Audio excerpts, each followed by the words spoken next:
दोस्तों नमस्कार। दोस्तों मैं सतवीर दलाल अपने YouTube के भारत लिंक चैनल पर आपका स्वागत करता हूं। दोस्तों आज हम जिस शख्सियत से रूबरू हो रहे हैं वो है श्री मनोज त्यागी जी। मनोज त्यागी जी गुड़गांव इंडस्ट्रियल एसोसिएशन के जनरल सेक्रेटरी हैं और एक बहुत बड़े समाज सेवी हैं। तो इन्होंने हमारी विशेष प्रार्थना पर जो हमें टाइम दिया इसके लिए हम इनका बहुत बहुत धन्यवाद करते हैं और अपने चैनल पर इनका स्वागत करते हैं। त्यागी साहब आपका हमारे भारत लिंक चैनल पर बहुत बहुत स्वागत है सर। धन्यवाद सर। सबसे पहले तो मैं आपके भारत लिंक चैनल की पूरी टीम को धन्यवाद देता हूं कि आपने मेरे ऑफिस में आकर मेरे को एक मौका दिया कि आपके चैनल के माध्यम से मैं समाज के बीच अपनी बातें रख सकूं। बहुत बहुत धन्यवाद सर। बहुत बहुत शुक्रिया सर आपका। अच्छा त्यागी साहब, हमारे दर्शकों की तरफ से हमारे जो सब्सक्राइबर हैं 50,000 लोग जो आपको सुन रहे हैं उनके बारे में उनकी तरफ से मैं आपसे थोड़ा सा ये पूछना चाहूँगा कि आप हमारे सब्सक्राइबर को, हमारे व्यूअर्स को, मेंबर्स को अपने बारे में थोड़ा बताएं कि कहाँ आपका जन्म हुआ, कहाँ से आपने एजुकेशन ली और गुड़गांव में आप कैसे आए। देखिए मेरा जन्म मेरठ के एक कस्बा है खरगोदा जी। खरगोदा एक हरियाणा में भी है, लेकिन मेरा जो जन्म खरगोदा मेरठ में हुआ था जी। और वहाँ से मैंने 12th करने के बाद दिल्ली से इंजीनियरिंग करी सिविल में और द्वारिका में काफ़ी प्रोजेक्ट में मैंने जॉब करी। उसके बाद मैं मानेसर आया। मानेसर में जब 2000 में IMT मानेसर की शुरुआत हुई तो मैंने अपना बिजनेस इंडस्ट्री के साथ जोड़ा। काफ़ी इंडस्ट्री को सेटअप करने में मैंने अपना कंस्ट्रक्शन का काम शुरू किया और उसके बाद यहाँ इंडस्ट्री भी लगाई मैंने, प्रिंटिंग की और इंडस्ट्रियल एसोसिएशन हमने बनाई। यहाँ की समस्याएं बहुत थी मानेसर की, तो लोगों की समस्या को उठाने के लिए एक प्लेटफॉर्म बनाना उस समय बहुत जरूरी था क्योंकि बहुत समस्याएं थी उस समय। अगर मैं बात करूं 2000 के आसपास की, तो एक ऐसा माध्यम होना जरूरी था जो एक सरकार के बीच एक ब्रिज का काम कर सके। तो उसके लिए हमने IMT एसोसिएशन का गठन किया और लोग हमारे साथ जुड़े और इस दौरान हमने इंडस्ट्री के लिए, चाहे इंडस्ट्री की पॉलिसी के लिए, इंफ्रास्ट्रक्चर के लिए, कोई भी सरकार हो, चाहे वो चौटाला साहब की सरकार रही हो, चाहे वो हुड्डा साहब की सरकार रही हो, चाहे वो बीजेपी की खट्टर साहब की सरकार रही, सभी सरकार का हमें इंडस्ट्री को समर्थन मिला है।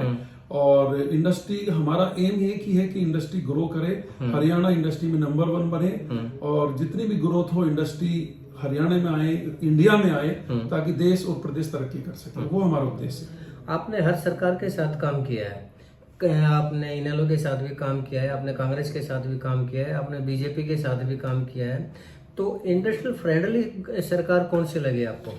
देखिए सर, इंडस्ट्री की अगर मैं बात करता हूं तो अधिकारी तो सर वही होते हैं। सरकार का एक नेतृत्व बदल जाता है, अधिकारी वही होते हैं। ठीक है।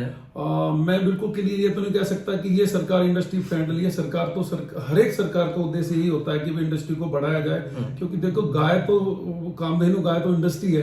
डायरेक्ट और इनडायरेक्ट रूप से टैक्स जो है सबसे ज्यादा इंडस्ट्री से मिलता है। तो सरकार भी अगर प्रोग्रेस करेगी, स्टेट के अंदर इंफ्रास्ट्रक्चर डेवलप करेगी, तो उसके लिए सबसे पहले टैक्स चाहिए। टैक्स इंडस्ट्री से आता है। तो सरकार का सबसे पहला उद्देश्य यही होता है, किसी भी सरकार का, कि उसके प्रदेश के अंदर इंडस्ट्री सबसे ज्यादा है। तो वो हर सरकार का उद्देश्य रहा है और ऐसा नहीं है। हाँ, थोड़ा सा बीच में ये जरूर रहा है कि जो शुरू की सरकार आई थी, अगर मैं चौटाला साहब की सरकार की बात करूंगा, तो उस समय सिनेरियो लगता था, उस टाइम लोग रिक्वेस्ट कर करके बुलाते थे, जमीनों को बिल्कुल बहुत सस्ते रेट पर जमीन दी गई थी। कांग्रेस के टाइम में थोड़ा सा इंडस्ट्री आई तो सिनेरियो दूसरा बदला, बीजेपी के टाइम में सिनेरियो दूसरा बदला। हाँ, आज के डेट में अगर मैं इंडस्ट्री की बात करूंगा तो इंडस्ट्री एक्चुअल में नहीं आ पा रही है। यहाँ फाइनेंसर आ रहे हैं, इन्वेस्टर आ रहे हैं। रीजन क्या है कि लैंड की कॉस्ट बहुत ज्यादा बढ़ गई है। ठीक है। और क्या होता है कि जो बड़ी इंडस्ट्री है, बड़ी इंडस्ट्री को क्या है कि लैंड और बिजली और मैन पावर, 3 चीजों की जरूरत है। बिजली हरियाणा में आज की डेट में महंगी है, लैंड बहुत ज्यादा महंगी हो गई है। अगर मैं बात करूं तो बड़ी कंपनी यहाँ आने में की जगह वो राजस्थान में या साउथ में कहीं चली जाती है। गुजरात में बहुत फैक्ट्रियां जा रही है क्योंकि वहाँ जमीन सस्ती है।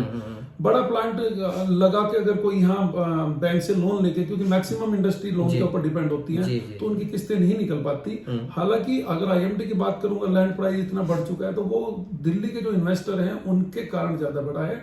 यहाँ किराए पर फैक्ट्री ज्यादा है, ना कि एक्चुअल यूजर जो है। सर, रोजगार इंडस्ट्री देती है जी, सरकार तो वैसे भी रोजगार खत्म करने लग रही है। ऐसे में अगर जमीनें महंगी होंगी, बिजली नहीं मिलेंगी, तो इंडस्ट्री कैसे लगेगी हरियाणा के अंदर, और हरियाणा के जो युवा उनको रोजगार कैसे मिलेगा? क्या ये चीज सरकार को नहीं पता? नहीं, देखिए ऐसी बात नहीं है। बिजली की तो एक टेम्परेरी समस्या है, अभी जो आई है। पिछले अगर 10 साल की बात करूं तो देवेंद्र सिंह जी जब कांग्रेस सरकार में आए थे, जो बीजेपी की सरकार में भी हमारे एसीएस इंडस्ट्रीज रहे हैं, पावर तो हरियाणा के पास सरप्लस ही रही है। ये भी एक टेम्परेरी फेस लगा लीजिए पिछले 10 साल में, ये जो इस बार हुई है। अदरवाइज पावर की कोई दिक्कत नहीं है। हालांकि पावर महंगी जरूर है, इस ओर जरूर सरकार को सोचना चाहिए कि बिजली उद्योगों को सस्ता देनी चाहिए। होता क्या है कि सर चाइना, हमारा जो कंपटीशन है, अगर हम एक्सपोर्ट की बात करें, हमारा डायरेक्ट जो कंपटीशन होता है वो चाइना के साथ होता है, बांग्लादेश के साथ होता है। चाइना में और बांग्लादेश में ना जमीन बहुत सस्ती देते हैं, इवन वो बहुत मतलब ना के बराबर रेट पे जमीन देते हैं। बिजली सस्ती है, मेन पावर सस्ती है। तो जब इंटरनेशनल मार्केट में हमारे एक्सपोर्टर भाई जाते हैं तो उनको वहां सामना करना पड़ता है प्राइस में, तो वहां वो जाके फेल हो जाते हैं। तो कॉस्ट कटिंग के लिए सरकार को क्या करना चाहिए? सरकार को ये करना चाहिए सर, स्ट्रिक्ट पॉलिसी बना सकती है सरकार जमीन के लिए। जमीन सरकार को उद्योगों के लिए सस्ते रेट पर दे देनी चाहिए, बिल्कुल सस्ते रेट पर देनी चाहिए। उनको स्ट्रिक्ट पॉलिसी बनाओ कि आप फैक्ट्री लगाओगे, बेचोगे नहीं, अगर बेचोगे तो सरकार को वापस करोगे, जैसे चाइना के अंदर है और भी कई कंट्रीज के अंदर है। जब तक इंडस्ट्री को जमीन नहीं मिलेगी सस्ती, या फ्री ऑफ कॉस्ट भी दे सकते हो, आप लीज पे भी दे सकते हो, वो बहुत नॉमिनल होनी चाहिए। आप देखिए, अगर बात करें माने हरियाणा सरकार की, माने सर की, आज 68,000 रुपए मीटर ऑक्शन प्राइस है। सर ऑक्शन प्राइस तो होने ही नहीं चाहिए। सरकार के जितने भी डिपार्टमेंट बने हैं, चाहे दिल्ली में जीडीए बना हो या हरियाणा में एचएसआईडीसी, हुड्डा, ये नो प्रॉफिट नो लॉस पे काम करते हैं। जमीन जो लेते हैं उसको डेवलप करके उसी रेट पे दे देते हैं, कोई प्रॉफिट नहीं लेते। लेकिन आज की डेट में जो ऑक्शन करा जा रहा है, तो ये उनका उद्देश्य, जो सरकार का डिपार्टमेंट का उद्देश्य था, वो कहीं ना कहीं खत्म हो गया है। ये तो एक उस तरह से हो गया कि अगर 10 प्यासे बैठे हैं, उनके बीच में पानी की बोतल रख दो कि जो सबसे ज्यादा प्यासा होगा वो इसको खरीद लो, तो जिसके पास ज्यादा पैसे होंगे वो खरीद लेगा। तो इस तरह उद्योगों में बड़ा फर्क पड़ रहा है। ये ऑक्शन वाला सिस्टम खत्म होना चाहिए। हरियाणा को देखते हुए राजस्थान ने भी शुरू करा, यूपी ने भी शुरू करा। हालांकि यूपी ने अपनी गलती सुधार ली, योगी जी का आदेश आ गया, कोई भी इंडस्ट्रियल प्लॉट ऑक्शन नहीं होगा, वो अलॉट होगा, चाहे वो ड्रा के माध्यम से हो, चाहे वो अलॉटमेंट के माध्यम से हो। आप स्कूटी कीजिए, कौन इंडस्ट्री चलाना चाह रहा है, ड्रा निकाल दीजिए, लेकिन ये ऑक्शन बंद होनी चाहिए। ये अगेंस्ट इंडस्ट्री है। तो ये तो सरकार को सोचना चाहिए, बिल्कुल सोचना चाहिए सर। ये अगेंस्ट इंडस्ट्री है, इससे इंडस्ट्री नहीं आ रही है। काफी बड़ी इंडस्ट्री आती है, जब यहाँ देखते हैं कि जी यहाँ तो रिजर्व प्राइस 68,000 रुपए और उसके बाद में ऑक्शन लाख रुपए लग जाता है। कंपेयर करते हैं कि 500 गज का प्लॉट 1 लाख में जा रहा है, तो 2 एकड़ 5 एकड़ का उस रेट में जाएगा, वो पॉसिबल नहीं है। तो यहाँ से उद्योग चले जाते हैं दूसरी जगह। सर हम ये सोचते हैं कि हम चाइना को बीट करें। चाइना एक मैन्युफैक्चरिंग हब है, और हमारे यहाँ पर मैन्युफैक्चरिंग हब इस हिसाब से तो हो ही नहीं सकता। और उधर से नरेंद्र मोदी जी कह रहे हैं, जो हमारे प्राइम मिनिस्टर हैं, कि भाई मेक इन इंडिया प्रोग्राम को सफल करिए, मेक इन इंडिया को सफल करिए।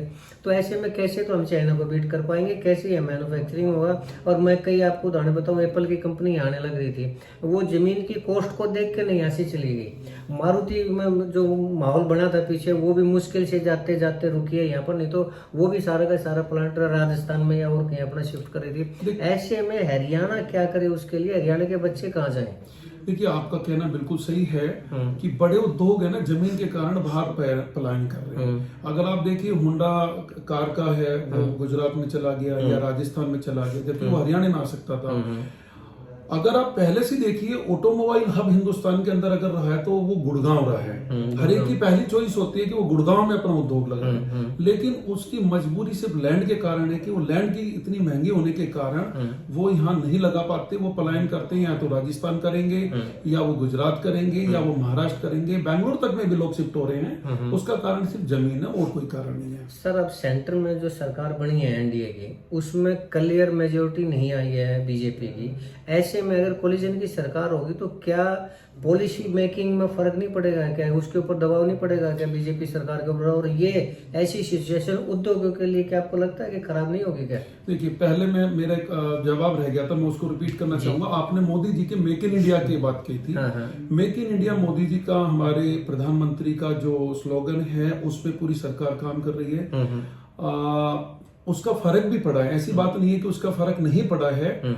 मेक इन इंडिया का अगर मैं देखूं तो 2021 के बाद 21 के बाद, कोरोना के बाद काफी सारी इंडस्ट्री ऐसी है जो बाहर से इंपोर्ट कर रही थी, अब उन्होंने काम यहाँ इंडिया में सेटअप करना शुरू कर दिया है। और डिफेंस की भी बात करूं तो डिफेंस में भी काफी काम उसमें हो रहा है। तो फर्क तो पड़ेगा, टाइम लगेगा उन चीज के लिए, लेकिन खाली एक प्रधानमंत्री के कहने से नहीं होता, उसके लिए सरकार को सोचना चाहिए। अगर मेक इन इंडिया की आप बात कर रहे हो तो सेंट्रल गवर्नमेंट के अगर प्रधानमंत्री यह बोल रहे तो हरियाणा की सरकार भी तो बीजेपी के, उनको भी तो ये सोचना चाहिए मेक इन इंडिया को महत्व दें, प्रधानमंत्री की बात को महत्व दें, तो पॉलिसी को अकॉर्डिंग टू देश के हित में, प्रदेश के हित में बनाए। और रही दूसरी सवाल मैं आपका देता हूं कि हरियाणा के बच्चों का, हरियाणा के पास जमीन इतनी है, अगर नारनौल में जाए और इधर जाए तो इतनी जमीन पड़ी है जो एग्रीकल्चर नहीं है, वेस्ट है। इंडस्ट्री हमेशा उस एरिया में लगानी चाहिए जहां बंजर भूमि है, बंजर भूमि, ठीक है जी। उस पिछड़ा हुआ क्षेत्र, उस क्षेत्र का भी उद्धार होगा। सिर्फ करना क्या होगा, आपको जमीन वहां बड़ी एक मदर यूनिट लानी होगी, मारुति होंडा जैसी, और उनको फ्री ऑफ कॉस्ट, जैसे मोदी जी ने गुजरात में दी थी जाके मारुति को फ्री ऑफ कॉस्ट जमीन दीजिए, उसके साथ में 1000 यूनिट और आ जाती है।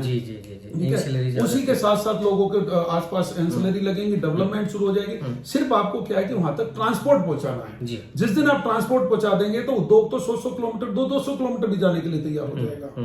तो सरकार को ट्रांसपोर्ट की तरफ ध्यान देना चाहिए और उद्योगों को ऐसी जगह शिफ्ट करना चाहिए जहां जमीन सस्ती दे सके, ताकि वहां उद्योग आए और हरियाणा के लोगों को काम मिल सके। जी सर, ज्यादा हमारे पास टाइम नहीं है, हम ज्यादा एमएसएमई या इंडस्ट्री के बारे में हम नेक्स्ट मीटिंग में करेंगे। अब थोड़ा व्यक्तिगत आते हैं, आपकी कोई पॉलिटिकल महत्वाकांक्षा भी है?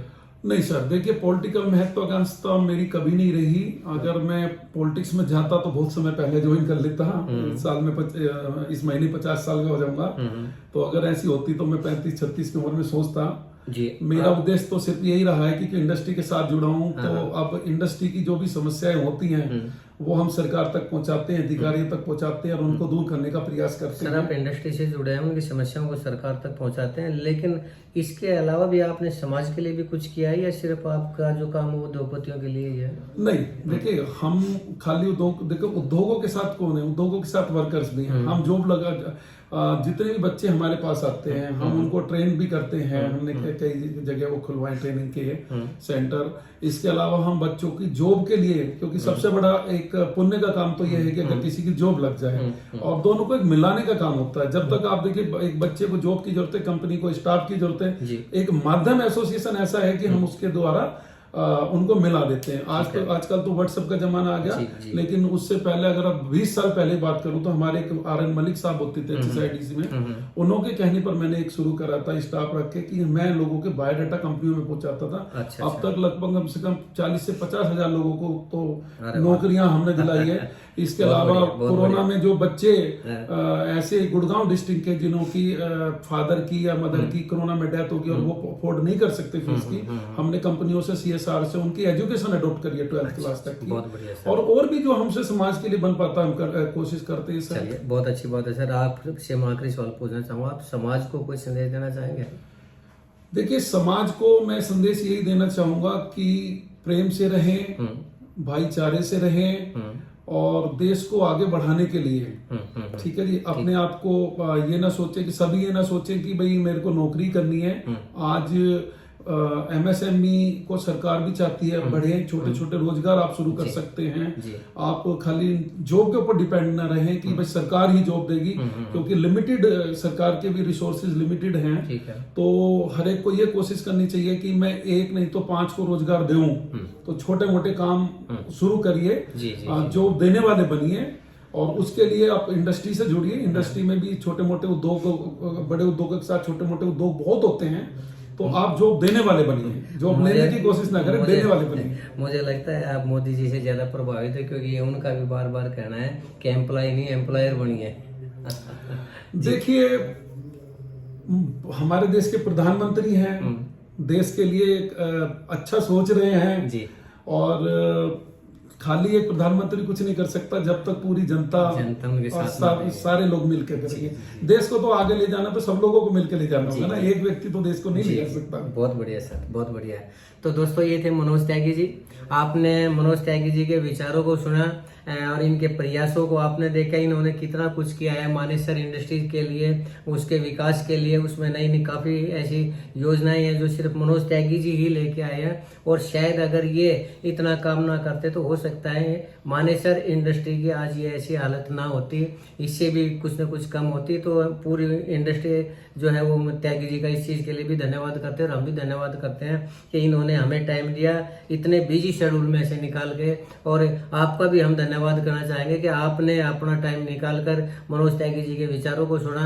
अगर आपको इनके विचार अच्छे लगे और अगर आपको हमारा ये प्रयास अच्छा लगा तो हम भी आपसे गुजारिश करना चाहेंगे कि आप इस वीडियो को लाइक करें, शेयर करें दोस्तों, और हमारे चैनल को सब्सक्राइब भी जरूर करें। इसके साथ ही हम मनोज त्यागी जी का भी, आपका भी बहुत बहुत धन्यवाद करते हैं।